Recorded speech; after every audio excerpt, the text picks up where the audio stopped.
بسم اللہ الرحمن الرحیم۔ نماز کے اندر یاد رکھیں کہ نماز میں 13 فرض ہیں، 7 باہر ہیں، 6 اندر ہیں، تو ان سے نماز نہیں ہوتی۔ اگر ان میں سے کوئی ایک بھی رہ جائے تو نماز نہیں ہوتی۔ اس کے علاوہ جو باقی کام ہے، مثلا رفع یدین ہے، یہ مستحب سنت میں آ جاتا ہے۔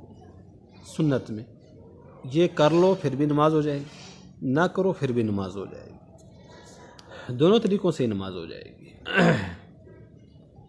البتہ جو کہتے ہیں کہ رفع یدین والے ہیں وہ کہتے ہیں زیادہ ثواب ہے اس میں، جو رفع یدین نہیں کرتے وہ کہتے ہیں جی اس میں زیادہ ثواب ہے، تو بات یہاں پہ ثواب کی آ جاتی ہے۔ باقی آپ کسی سے بھی پوچھیں گے، دونوں حضرات سے پوچھیں گے تو جواب یہی ہوگا کہ نماز ہو جاتی ہے، کیونکہ نماز اس وقت نہیں ہوتی جب نماز کا فرض رہ جائے۔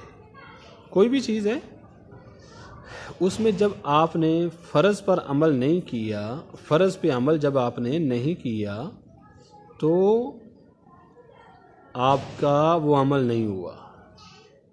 مثلا میں مثال کے طور پہ سمجھا رہا ہوں کہ آپ وضو کرتے ہیں، وضو کے اندر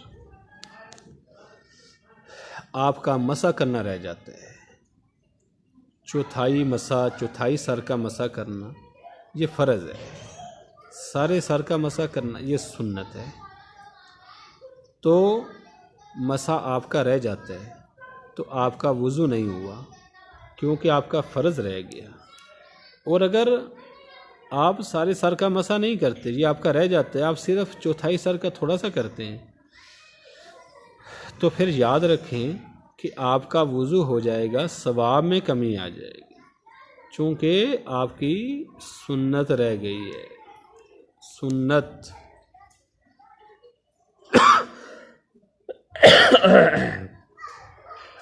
تو اس چیز کو مد نظر رکھیں۔ نماز کے 13 فرض ہیں، کپڑے پاک ہوں، جسم پاک ہو، جگہ پاک ہو، قبلے کی طرف منہ ہو اور سطر ڈھنکا ہوا ہو، نماز کی نیت ہو، اور ہاں یہ ہیں۔ اس کے علاوہ جو ہیں نماز کے اندر کے وہ کیا ہیں؟ تکبیر تحریمہ، قرآن پڑھنا، رکوع کرنا، قیام کرنا، سجدے کرنا، آخری قعدہ۔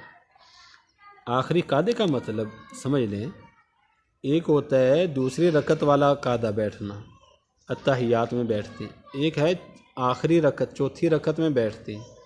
یہ جو دوسری رکعت والا بیٹھنا ہوتا ہے یہ فرض نہیں ہے، یہ واجب ہے۔ جو آخری رکعت میں بیٹھنا ہوتا ہے وہ فرض ہے۔ دوسری رکعت والا اگر رہ جائے تو سجدہ سہو کرو، نماز ہو جائے گی۔ لیکن اگر آخری رکعت والا رہ گیا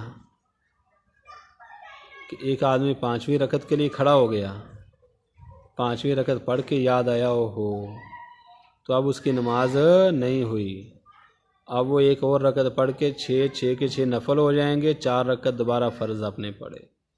اس کے لیے مسئلہ اب یہ ہو جائے گا، مسئلہ بدل جائے گا۔ سیکھیں علماء سے، پتہ کریں دین کے بارے میں خوب، ایسے ہی نہیں، دین بہت لمبا چوڑا ہے، نماز کے بہت زیادہ مسائل ہیں جو بندے کو سیکھنے چاہیے، سیکھنے سے ہی پتہ چلے گا، سیکھے بغیر نہیں آ سکتے، اس وجہ سے سیکھا کریں۔